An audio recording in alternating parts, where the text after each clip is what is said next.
Hello and welcome back to another video.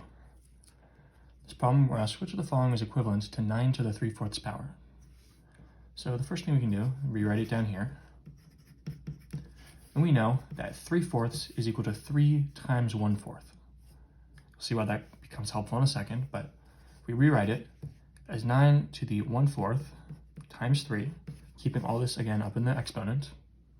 We can use the rule that if you have a, which is just some number, to the x power times y power, like we do here to the 1/4 times 3 power, this is equal to a to the x and all of that to the yth power.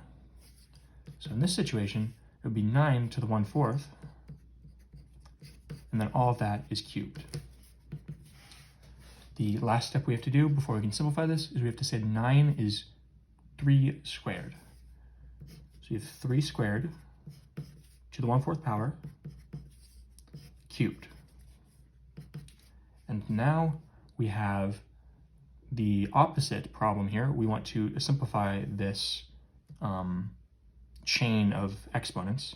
So we have 3 to the 2 to the 1/4. So it's 3 to the 2 times 1/4. So 3 to the 2 times 1/4. And then again, we haven't touched the 3 yet, so it's all still cubed. Okay, I don't know why I wrote it down there, just ignore that. 3 to the 2 times 1/4 cubed. Now we can just multiply these because they're both in the exponent, so just treat it like normal algebra. 3 to the 2 times 1/4 is 2/4. 2/4 is the same as 1/2, so we have 3 to the 1/2 cubed. What is 3 to the 1/2?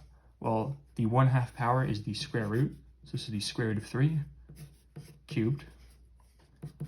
And not actually thinking about this in terms of exponents, what does it mean for the square root of 3 to be cubed? Well, it means we're multiplying it by itself 3 times.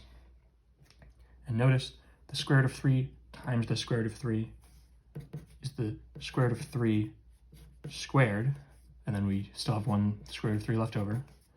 The square root of 3 squared, well, the square root of anything squared is just the thing itself, so 3 times the square root of 3. And you'll notice this is equivalent to 9 to the 3/4 power, and it's going to give you answer D. As always, thank you for liking and subscribing, and I'll see you in the next video.